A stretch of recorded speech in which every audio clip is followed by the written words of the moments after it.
سب سے پہلے میں چاہوں گا عدنان عادل صاحب کی جانب. عدنان صاحب میری آواز آپ تک آ رہی ہے؟ جی بالکل آ رہی ہے. صحیح. پہلا جو ریڈنگ سٹوری ہے میرے پاس یہاں اہم بات، اعلیٰ سطح کا اجلاس وزیر اعظم کی زیر صدارت ہوا، قومی قیادت بیٹھی اور اس میں تمام مسلح افواج کے سربراہوں کی بھی شرکت تھی اور D G I S I موجود تھے. یہ تمام کی تمام قیادت نے جو ایک لفظ استعمال کیا اور جو عزم کا اظہار کیا ہے وہ ہے کہ ہر قیمت پر ملک کا دفاع کیا جائے گا. اور آئی ایس آئی کے چیف بھی وہاں موجود تھے. اس سے تو ایک بالکل واضح بات نظر آ رہی ہے کہ ہمیں کوئی خدشہ ہے اور خطرہ ہے بھارت کی طرف سے جارحیت کا، کہ بھارت جو ہے پاکستان کے خلاف کوئی جارحیت کر سکتا ہے، کوئی جنگ چھیڑ سکتا ہے. تو اس کے لیے ہم پوری طرح تیار ہونا چاہتے ہیں اور یہ میسج دیا گیا ہے بھارت کو کہ آپ جو بھی کوئی حرکت اگر کریں گے تو ہم پوری طرح دفاع کے لیے تیار ہیں. ہمیں آپ یہ نہیں، ایسا نہیں ہوگا کہ یو کاٹ اس اناویئر. ہم پوری طرح اپنے ملک کے دفاع کے لیے جو ہے چوکس ہیں. کیونکہ آپ نے دیکھا کہ بھارت نے پروپیگنڈا شروع کر دیا کہ پاکستان نے گلگت بلتستان میں 20,000 فوجی بھیجے ہیں. اسکردو کا اڈا جو ہے وہ چین استعمال کر رہا ہے، چین کی فضائیہ استعمال کر رہی ہے، جس کی تردید آئی ایس پی آر نے بہت سختی سے کی. اس بیان کا مقصد بھی یہ تھا کہ وہ عالمی برادری کے سامنے مظلوم بننا چاہتا تھا اور جواز پیدا کرنا چاہتا تھا کہ اگر وہ کوئی ایکشن کرے تو وہ عالمی برادری کو کہہ سکے کہ جی ہم نے تو اپنے دفاع میں کیا ہے، جو کہ جھوٹ بات ہے.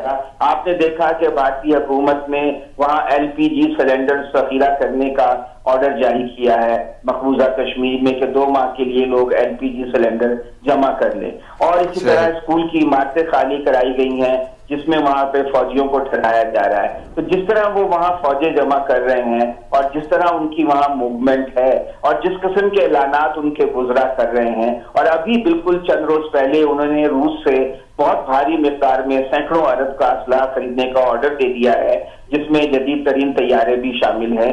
تو اس سے ہماری سلامتی کے لیے شدید خطرات جو ہیں وہ اس کو ہماری سلامتی کو لاحق ہوئے ہیں. تو اسی تناظر میں اور اسی پس منظر میں آپ کو یہ میٹنگ دیکھنا ہوگا. صحیح. میں یہاں پہ ایک اور سوال کرنا چاہوں گا. یہ دفاع کرنے کا جو ہے کہ ہر قیمت پر دفاع ہوگا، یعنی میرا صرف سوال یہ ہے کہ یہ جملہ کیا آپ کو لگتا ہے کہ ایک روایتی ہے، ایک عام سی بات ہے؟ تو اس صورت میں چاہوں گا کہ تھوڑی سی گفتگو. عدنان صاحب دیکھیے، بات یہ ہے کہ یہ تو ہمارا خیال ہے نا، ہم سمجھتے ہیں کہ وہ سمجھ گئے ہیں ہماری صلاحیت کو، لیکن وہ مس کیلکولیٹ بھی تو کرتے ہیں. وہاں ایسے بہت سے لوگ ہیں جو یہ سمجھتے ہیں کہ ان کی جو طاقت، فوجی طاقت ہے، پاکستان سے کئی گنا زیادہ ہے. ان کے پاس ٹینک زیادہ ہیں، جنگی جہاز زیادہ ہیں، میزائل زیادہ ہیں، فوجی بہت زیادہ ہیں.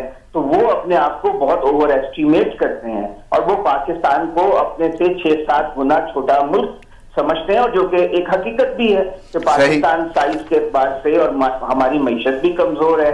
ان کے پاس $400 ارب سے زیادہ فورن ایکسچینج ہے، ہمارے پاس $20 ارب بھی ہو جائے تو ہم خوشی سے چھلانگیں مارنا شروع کر دیتے ہیں.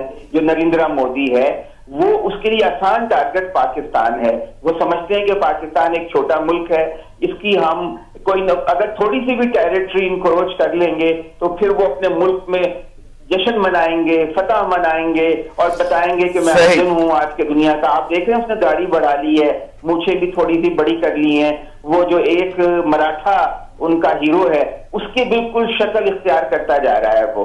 وہ مراٹھا ہیرو جس نے اورنگزیب کے ساتھ لڑائی کی تھی، تو وہ اپنا امیج ایسا بنا رہا ہے. تو اپنے امیج کی بحالی کے لیے وہ کوئی نہ کوئی ایسی حماقت کر سکتا ہے اور یہ ایک کنٹینیوئنگ پروسیس ہوتا ہے. اس لیے ہمیں بار بار انڈیا کو دو ٹوک انداز میں واضح کر دینا چاہیے کہ اگر کوئی بھی حرکت ہوئی تو ہم کوئی کسر نہیں اٹھا رکھیں گے تمہارا مقابلہ کرنے میں. صحیح عنصر پہ انہوں نے ناراضی کا اظہار کیا ہے، لیکن کہیں نہ کہیں آپ کو نظر آتا ہے کہ یہاں پہ کیا کوئی فورن میرا خیال میں یہ اس میں میرا خیال میں یہ ایک فیلئر تھا، آپ اس کو کہیں ڈپلومیٹک فرنٹ پہ یا انٹیلیجنس فیلئر تھا کہ وی ور ٹیکن بائی سرپرائز کہ جب مودی نے یہ ایکٹ کیا تو خصوصی حیثیت والا یہ جب یہ خبریں آئیں تو جب انہوں نے اپنی وہ یاترا جو ایک بہت بڑا ان کا ریلیجیس ایونٹ ہوتا ہے اس کو کینسل کیا، تو کسی کو اس بات کا اندازہ نہیں تھا کہ یہ معاملات کس طرف جا رہے ہیں. کسی نے سوچا کہ دہشت گردی کا خطرہ ہے، کسی نے سوچا کہ انڈیا کوئی ایڈونچر کرنے جا رہا ہے، لیکن اس کے بعد جب انہوں نے آرٹیکل 370 کو ایبروگیٹ کیا، وہاں پہ اس کو ریپیل کیا، تو یہ اس کے لیے ہم تیار نہیں تھے، ہمیں اس بات کا اندازہ نہیں تھا. یہ ضرور ہمارے جو ادارے ہیں ان کو یہ اندازہ ضرور تھا کہ مودی کچھ بھی کر سکتا ہے، لیکن یہ قدم اس وقت پہ اٹھایا جائے گا اس کے لیے تیار نہیں تھے. اس لیے ہم اس کا ایک پراپر ریسپانس جو ہماری ایک اسٹریٹجی یا رد عمل ہم نے دینا تھا اس کے لیے ہم تیار نہیں تھے. یہ میری رائے ہے. اب مسئلہ یہ ہے کہ بھارت ایک بڑا ملک ہے جس کی بہت دنیا میں اہمیت بھی ہے، تجارتی طور پہ اس کی 40-50 کروڑ کی مڈل کلاس ہے، بہت بڑی مارکیٹ ہے. دنیا اصولوں پہ نہیں چلا کرتی، مفادات پہ چلا کرتی ہے. اربوں ڈالر کا، کھربوں ڈالر کا سامان یورپ، امریکہ بیچتے ہیں بھارت کو، عرب ممالک بیچتے ہیں. وہ بھارت کے خلاف کوئی بھی ایسی موو جو ہے کرنے کے لیے تیار نہیں ہے. جس کشمیریوں کے حقوق جو ہیں وہ تو ایک اصولی مسئلہ ہے، لیکن دنیا جو ہے اپنے تجارتی اور معاشی مفادات کے تحت کام کرتی ہے. وہ کشمیر کے معاملے پہ کوئی بھارت کو ٹف ٹائم دینے کو تیار نہیں ہے. ہٹ دھرمی تو جو بھی قابض طاقت ہوتی ہے اسرائیل بھی کر رہا ہے فلسطین میں. آپ دیکھیں دنیا میں کتنے خطے ہیں جہاں پہ خود ہمارے مسلمان ملک جو ہے یمن میں کیا کر رہے ہیں، وہاں پہ بھی وہ ہٹ دھرمی کر رہے ہیں. تو یہ تو دنیا کا طریقہ ہے کہ جس کے پاس طاقت ہوتی ہے وہ اس کا بھرپور استعمال کرتا ہے. اصول شصول جو ہیں وہ صرف بچوں کو کتابوں میں پڑھانے کے لیے ہوتے ہیں یونیورسٹی کالجوں میں. اصل جو پالیٹکس ہے، پریکٹیکل پالیٹکس ہے، وہ طاقت کے زور پہ چلتی ہے، اور وہ طاقت کے زور پہ وہ ہٹ دھرمی کرتا رہے گا جب تک اس کو اتنے زخم نہ لگ جائیں کہ وہ مجبور ہو کر کو کمپرومائز کرے. صحیح. اطہر کاظمی صاحب آپ کی طرف آؤں گا. بھارت اپنے اس منصوبے پہ چل رہا ہے، اور یہ ابھی سے ان کا منصوبہ نہیں ہے. جب بی جے پی بن رہی تھی 1950s میں، اس وقت سے یہ ان کے منشور میں شامل ہے. ہم کشمیر کو اس بھارت کا حصہ بنائیں گے، اور وہ اپنے منشور پہ عمل کر رہے ہیں. کہ یہ جو بائیڈن کی ایک ریفرنس انہوں نے دیا، وہ عدنان عادل صاحب، ہاں، وہ جب اوباما پریزیڈنٹ تھے تو اوباما کو امریکن تاریخ میں سب سے زیادہ بھارت نواز صدر سمجھا جاتا ہے، اور یہ ان کے ساتھ رہے. اس دوران پاکستان کے لیے، کشمیریوں کے لیے کچھ بھی نہیں کیا. یہ لوکل کنزمپشن کے لیے ووٹرز جو پاکستانی یا کشمیری اوریجن سے ہیں، ان کو چونکہ ٹرمپ کے لیے ریلیز میں مودی صاحب گئے تو اب دوسروں نے دوسری سائیڈ کو لبھانے کے لیے باتیں کرنی ہوتی ہیں.